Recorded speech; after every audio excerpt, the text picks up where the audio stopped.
Hello, everybody. Welcome back to another episode of Wild Interviews with Fabrizio Lasardi. Today, we have another special guest with us. It is Diana Solovyeva, directly from Russia. Welcome, Diana. Diana, sorry. It's a pleasure to meet you. It's a pleasure to meet you, and thank you very much for inviting me for this very pronounced, interesting series of the interviews. Of course, it really I am glad that you accepted too and that we raise awareness about today's species. Well, I don't know if you have seen the interview with Lynn about the Madagascar pochard, but today's animal is the Scaly-Sided Merganser, another dog species.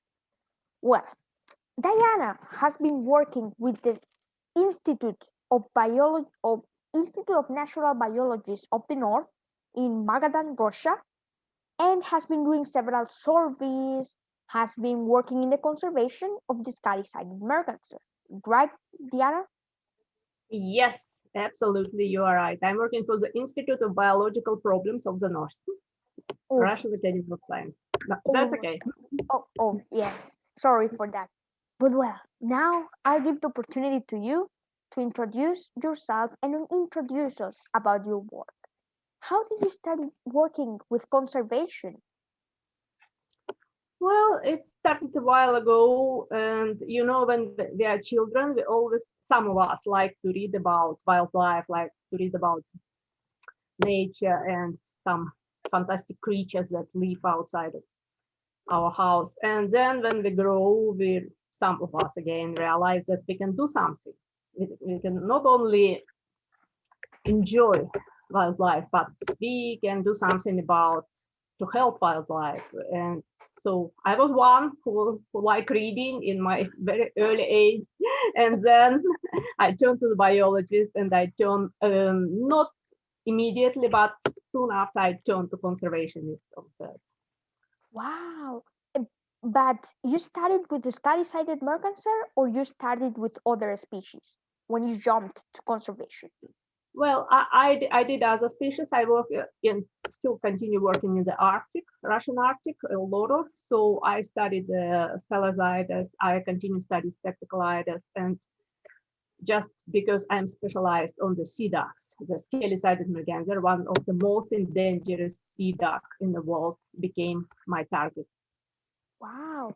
Well, it's interesting to know that really I didn't knew, you know, I did knew of the existence of several sea dogs like eiders, but I didn't know there were species that are very endangered right now. For example, uh, for most of my time that I've been knowing the Scaly-Sided Merganser, I thought it was, it wasn't endangered. It was like a common species. But now, when I knew that it was endangered, it just flew to my mind. I had to contact someone and raise awareness about it. So well, Diana, after working with the spectacled eider, how can you relate the work you did with that species with the work you are doing with the sky-sided merganser? It's just a knowledge of the specialist. And actually, there is a lack of specialists in Russia because our economic situation when I was young was not very well. So I realized that I'm probably one of the few specialists, and probably one in the far east of Russia. You might, if you imagine Russian geography, I am very in the far east. Chukotka, Magadan, and then Primoria, where I am now, where is Scaly-Sided Merganser. So I realized that who, if not me, who could take a responsibility about the species? I am a sea duck specialist, and I recognize the threats and the necessity to help. That's simply great. And yes, that's something that sadly it's happening in many parts of the world, that there are lack of conservationists or there is lack of specialists in a group of species. Thankfully, Russia's forests have you really, because Mhm. I mean, after digging up the web, I found out many of the research projects done on the species in the wild are done by you or co-authored by you. So it's a great achievement. Really, it's great to have you. So well, Diana. Mm, what else can we talk about? Do you think that we are ready to go to the part of the fun facts, or do you want to say anything, something more about your work on conservation or with the species? No, probably we should move forward and start discussing the problem exactly scaly-sided Merganser. Good. I think we should start by the start. Where do these beautiful dogs live? Mhm. Well, actually, this species is shared among 4 countries. And it's interesting because the countries are very different in economy and in their relations and the governmental reaction to the wildlife. And the countries are, well, start from the richest one, South Korea, whereas the government is friendly and helps the conservation. And then the second largest and very now rich country is China, whereas Scaly-Sided Merganser in mass winters, almost all Scaly-Sided Mergansers winters in China, and namely in Yangtze floodplain, which is a major river in China, you may know. Well, and also Chinese government is very keen about the species. It's interesting that in Chinese, or even in American, the name of the species is Chinese merganser. That is why it sounds like a species of national priority for Chinese government. And so it's a lot of effort and sometimes money and so studies and conservation efforts devoted to the species. And the third country is Russia, where we are now. And for Russia, it lives on a very small corner, southeast corner of Russia, close to China, close to Chinese border, and it's very restricted breeding range. Mm, and actually, it is a historical reason because surely the species should be Chinese, but the rapid development of Chinese economy, of industry, and of the resource use and the habitat destruction is like push some species north. So now they are concentrated on this small part of Russia, close to China, and this part of Russia is actually responsible for saving many species, not only Scaly-Sided Merganser. So the cave breeding range now is in Russia. In this small portion of Russia, it's like about 90% of all Scaly-Sided Mergansers breed. And the other country is North Korea, in which we know actually nothing. There are no studies, no conservationists in this country, and no governmental or other side of support. So we have no idea how the species live there and where and what is the number, Oh, everything. of course, Of course.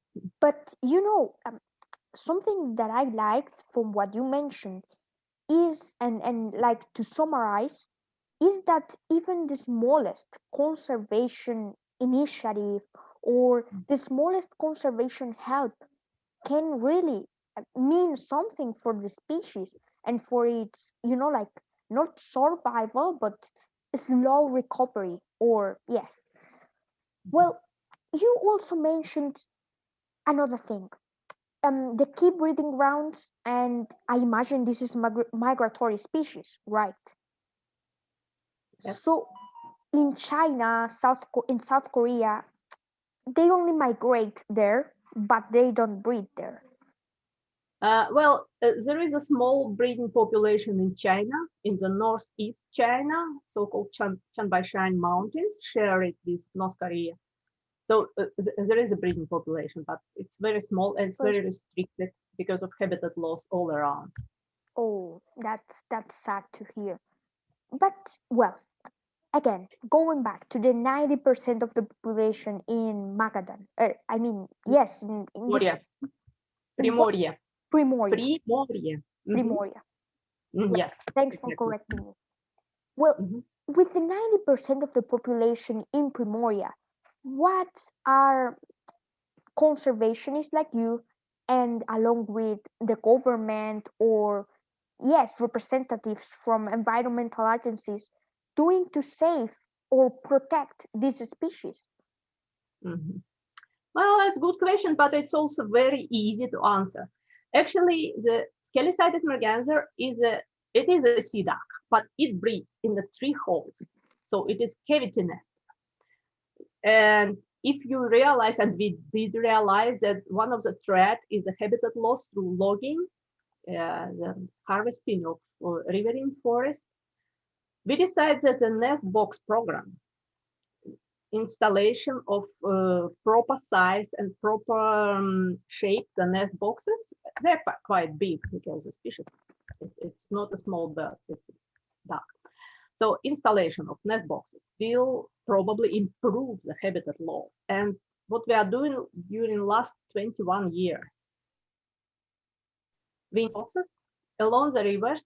First we check and we try to find the best rivers where the many pairs of Scaly-Sided Merganser, probably because of food, because of its preferable fish on these rivers. And then we look around and try to estimate the quality of habitats, quality of forest.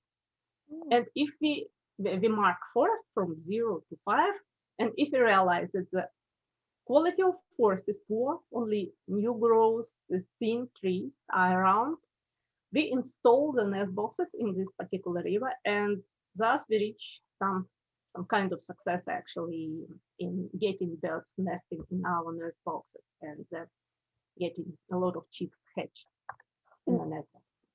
Well, you know that a pretty interesting fact about the species is that they breed in trees.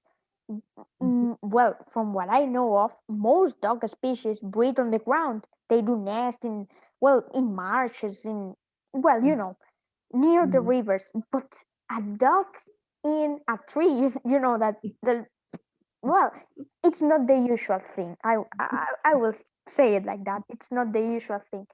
But yes, it, it's also very interesting what you mentioned about the nesting boxes.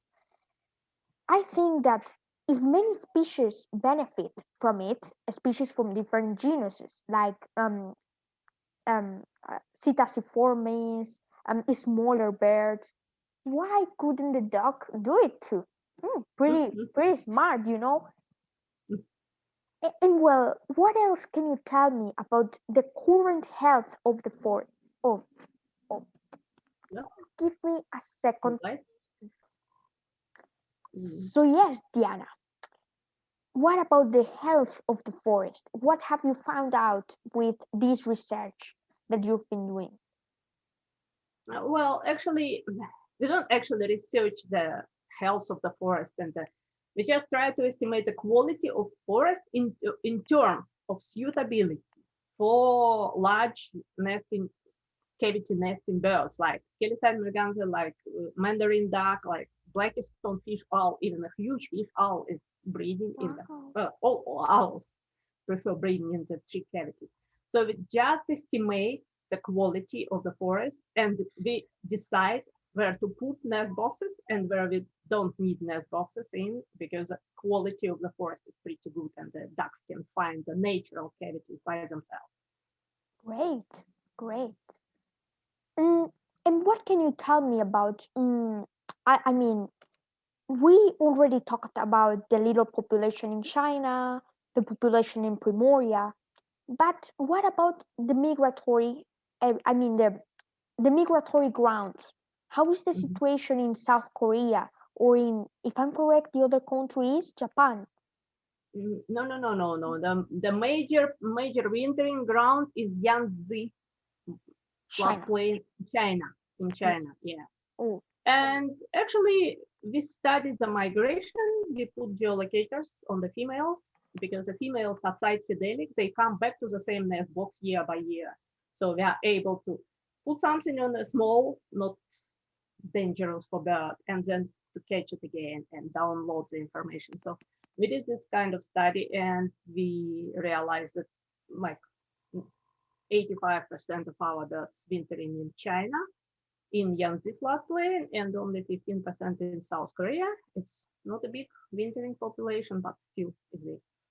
Well, and we also learn about how migration comes. It's very easy. It's like short distance migration in terms of huge migrations of other birds. Like Yes, 2,000 kilometers. exactly, in comparison with other birds that, for example, can go from the Antarctica to the Arctic and come back. Yeah, it's not that long. But also, now going a little to the threats, Mhm. I read somewhere that lead poisoning was among several of the birds was a huge threat. What can you tell me about it? Well, actually, in our case, lead poisoning is important where the people are shooting a lot, and there is a lot of lead pellets in the Mm, marshes or everywhere in the environment, and birds digest lead. And it's a case for eiders, for instance. I'm mm, working with in the Arctic, but it's not a case exactly lead, but there are a lot of any other elements, pollutant, like arsenic, like selenium, like all other heavy metals, which are now in the Yangtze River because of huge industry in China, all situated in the middle part of the country, and it's, it's very, very, very pollutant, Yangtze River. And that's why wintering there, it leads to the increased levels of heavy metals and probably also organic pollutants, but we never study organic pollutants. We study heavy metals, and we know that it's increasing levels in Scaly-Sided Merganser feathers and eggs. wow. Yes, currently, and it's very interesting to note that water pollution or pollution in general not only affects the fish that live on that river or the animals that like live all the time on there, but even birds or animals that come and drink that water can also be affected by the poisoning from several of these pollutants. You know, Um, oh yes, Not exactly. Scaly-Sided Merganser is eating fish. eating. It's fish eating. Yes, it's a bird. This duck is eating fish. So since it arrived to the pollutant Yangtze floodplain, it eats local fish. So it's kind of what happens in the ocean with the plastic, that the fish eat the plastic microparticles Yeah. and then the bird or the bigger animal eats it. Oh, it's Mm-hmm. oh no, oh right. Now I understand better. It's kind of the same case. Mm-hmm. Oh, it's pretty bad. Mm-hmm. Pretty bad indeed. But well, it just for my viewers like a little insight on this threat. Many of the animals that are affected, and it's currently being a devastating effect, it's mainly for birds of prey. Many birds of prey in North America, in Europe, in Africa, and other continents are being affected by lead poisoning because, as she mentioned, when people shoot with lead pellets, let's say they killed an animal, a deer, the deer dies and they don't retrieve the bullets. They just get the meat or get the skin and leave the animal. When the birds of prey come and start eating it, the metals, the lead, has already started spreading through the body, if I'm right, or contaminating the body. And then when the animals eat it, that transfers it to them. And then it starts replicating and many of them die within days, within a week. It's very bad. That yes. But well, going back to the Scaly-Sided Merganser. Diana, do you have any fun facts for this species? Well, actually, I think it's one of the most impressive among birds just because it can use any environment. It, in one hand, it is sea duck, so it lives at sea, it lives on the marine water, but it certainly prefer fresh water, so it's feel very good on our rivers, clean mountain rivers, and it dives perfectly. Like every fish eater, it hunts fish under the water, so it dives. It swims perfectly, very fast and effectively. And as all mergansers, you might know that mergansers are the fastest among waterfall, among all ducks and geese and swans. They are flying the fastest. They're like, phew. And this particular species know how to live in the forest, how to fly among branches, how to get in the tree cavity, how even can stay on a branch. So it's familiar with the forest. It's familiar with fast flying in with the air. It's familiar with fast flowing rivers. It's familiar with the sea. And also it can run and walk pretty well. Like, other species like loons, they are diving very well, but they could not walk at all. This species can do everything, and it's doing everything perfectly. So it's like the most universal bird in the world, doing everything pretty well. Well, yes, you're right indeed. Like it is like a multitask, or yes, an universal. I can do everything, and well, I live in forest, I live in sea. But after careful thinking, I think that this species only shares the word sea because of the genus they are in. But currently, they don't live exactly at the sea. They live in fresh water and forest. No, they live at the sea. They don't like, this particular species don't like to stay on the marine waters. But some of our birds were found to winter on the marine waters around South Korea. So they can stay at sea. But they don't like it very much. Mm-hmm. Okay. Yeah, they don't like it very much. Yeah, they prefer fresh water. Much easier. So Diana, I think we can travel a little back in time, and let's talk about the population when it was at its height or at its original numbers, and how many um, Scaly-Sided Mergansers are left today in the wild. This is an interesting question because actually we don't have any historical estimation. We might imagine that the species never been widely distributed. It's actually restricted. It's like it's called so-called endemic species to the, no, actually I would say North China, but now mostly live in Russia and in the breed. Well, and so the historical estimation, we only know that it disappeared from some areas in China where it was breeding previously because of the habitat loss. Is remarkable there. So I could not tell you how many birds there were in the world, but I can tell you how many birds is left. 10 years ago, we estimated it's about 4,600, but continuous survey during the last 3 years, we give probably about 3,000 birds left in the world. So it's very, very few for duck species. It might be okay for the tiger or leopard, or jaguar, but it's very, very few for duck species because actually so many danger around for duck and and also we need to take into account that the breeding, it's different. It takes a lot more time, or there is a lot of factors going around, and well, I would like to know more about that. You mentioned that the population has been decreasing from 4,600 to 3,000 lately. What happened? Or I mean, what threats have intensified in the region to make the population decrease in this way? Mm-hmm. Well, actually, we tried to clarify all the threats to the species, and we found actually, we have serious threats here in Russia because people don't mind conservation. And thank you very much. You are doing the best, probably, job in the world to introduce conservation to the regular public. Because here in Russia, and around me in this village where I am now, nobody cares. People think that, it's the stupid duck, so many ducks on the river, it doesn't matter what species it is. So actually the poaching, the shooting of ducks on the rivers, on our rivers in Russia is one of the serious threats. The second threat is the nets in the rivers. People put for fish, and certainly they kill fish-eating ducks when they dive for fish. So misnetting in the rivers is also a problem. And other group of problems is in China, because Yangtze floodplain is changing. The Chinese people build a lot of dams for electricity.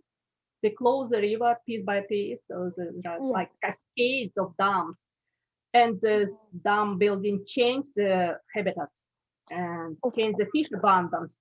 And sure, yeah, it serves as a threat to the species.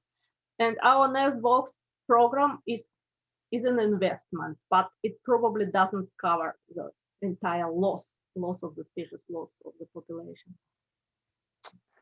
wow. Wow, wow, wow. I have 2 points to make. The first one, no, I will leave that to the last because that would be a question. But regarding what you said about the dams, yes, it's right. Fish abundance. For example, if you put a dam in a river that previously was, like had nothing in there, the fish cannot go to the other dam or go to the other side of the river. It's impossible. So yes, it decreases biodiversity, it decreases food abundance, it decreases the quality of the river, everything. You know, currently a very interesting case about this is the Three Snakes Dam in USA, North America. This dam is not letting salmon go through through one side to the other to end in the ocean. And what happened? The southern orca population is almost starving because not so many salmon go through, and food is getting scarce. So the situation is very wow. It's a huge issue in some parts of the world. So great to remark on that. So now, going back to the question. You mentioned that in the village you were, most people didn't care about the conservation of about conservation or even about the conservation of the Scaly-Sided Merganser. So aren't you not investing but doing some involving the local people in the conservation or trying to help them do sustainable livelihoods or change to sustainable livelihoods that will eventually help decrease the threats the species have? Well, actually, certainly we rely on the some local people. We employ local people from from this village and the nearby villages for our nest box program. They build, they erect nest boxes. So those particular people who are involved in working in the project, they consume, they realize they concern, and some other conservation programs around this village. They also employ people, but it's not enough. We can employ like 3 people a year, and people living around thousands and thousands of people. So, well, we try to disseminate the information. We produce leaflets, we produce posters, we put them in the shops, in the fueling station, and we distribute leaflets among fishermen. First of all, when they are on the river, we give every fisherman they meet our leaflet about the conservation. So we try to introduce our species of concern and conservation need. Well, it's hard to evaluate how effective is this program just because you just give leaflets and you put posters and you never know who learn from it and what learn, and Exactly. yeah, it's not easy. And that's a point. You can give 1,000 leaflets to someone, but if that person doesn't learn, then what's the point of it? Well, it's very good. You are doing a great project in Russia. I completely understand sometimes people are mm, not as open to conservation or as willing to learn or to help conservation. But I think that with time, you can achieve something. That with time, people will start thinking, well, see, for example, climate change is a thing now. So, oh, the day of tomorrow, why didn't we fish? Or why didn't we have the amount of fish we had last year? What's happening? Then you start seeing, oh, the temperatures are either increasing or are either going down, and all of that comes of a sudden. So well, yes, I'm hopeful that the people will eventually want to help and want to participate with you, and well, it would be great. So Diana, mm, I don't know if I should touch this topic or if you know about it, but if I'm correct, there is a well, normal breeding program for the Scaly-Sided Merganser, both in Europe and in North America. Do you know something about it?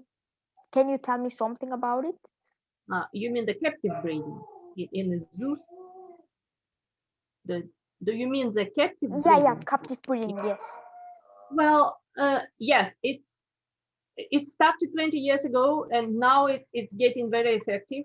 And I don't know how many exactly birds are now in captivity, just because some people keep birds privately and they don't report Mm. to the organizations. But at least 400 birds are now kept officially in different captivities in Europe and North America. So it's pretty good. It's pretty good addition to the world population, and it's pretty good stock, safe stock. If something happened in the wild, even probably, but I don't want this.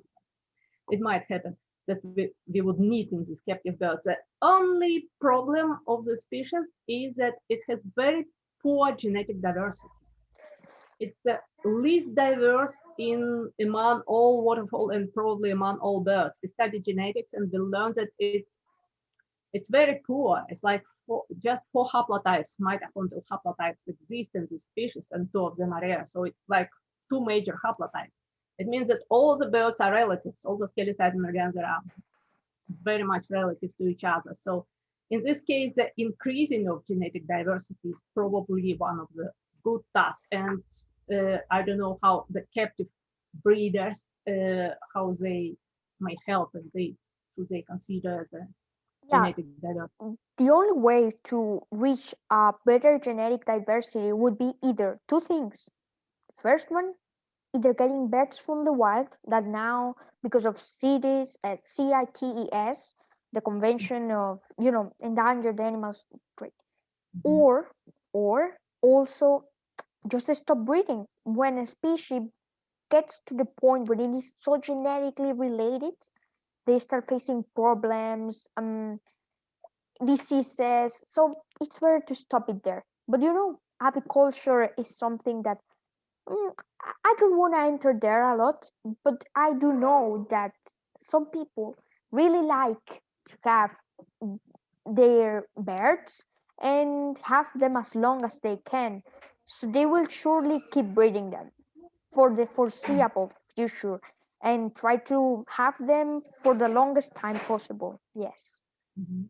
But well, Mhm. at least I'm glad that people like you are working in situ with them and that this species, well, yes, it could, but it right now it doesn't depend on captivity or on captive breeding programs. So that's good. hmm Diana, do you have anything else to say about the threats or about the conservation solutions you have made for the species? Well, uh, so if it is our last part of the interview, what I want to say the international public is that not only Chinese people are responsible for the habitat loss in China. Every one of us ever buy anything with an inscription made in China. So all the industries now are moved to China. It's easy for all of us. It sometimes it's safe our own environment, but we should realize that the price of it is complete destroyment of the Chinese environment, of Chinese habitats, of any Chinese wildlife.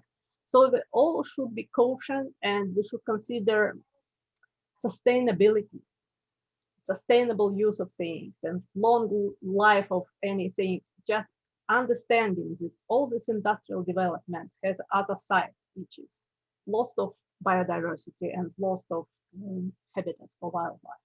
It's what I want to say, international public, not Sadly, that's a reality. And yes, I also want to add to what you said that in China, there are not only pandas, there are more endangered species. There are Yangtze porpoises. There is the Scaly-Sided Merganser, green peafowl, and there are countless endangered species. So we need to try to do our part too. Like for example, if we don't need something, let's not buy it, because at the end we are just adding to overall pollution of the world. If we can reduce our carbon footprint, if we can be more sustainable, let's do it. Let's take the step and help conservation. Thanks a lot for that message, Diana. It was very good, and I hope that my viewers will see it and like it.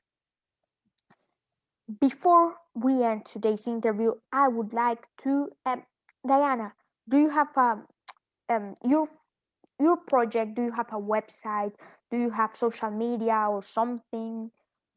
Yes, we have a Scaly-Sided Merganser task force, which is international instrument to save the species. So I can send you a link to the task force webpage, and you and your viewers can visit our and see a lot of video and some instructions how to build and direct nest boxes and a lot of other information about it. Please do so. That would be great.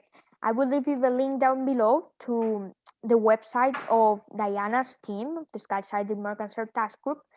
And also, I will leave you the links to my Instagram and Facebook. I publish exclusive content there, so follow me so you don't miss it. And also, remember to subscribe. We need more subscribers, we need more likes, we need to reach as much people as we can. So, have a good day. Thank you for your time. Thanks for being here, Diana. It was awesome. Remember to follow. Bye. Thank you, Fabrizio. I wish you good luck in your initiative. Bye. Thank you. Thanks to you too.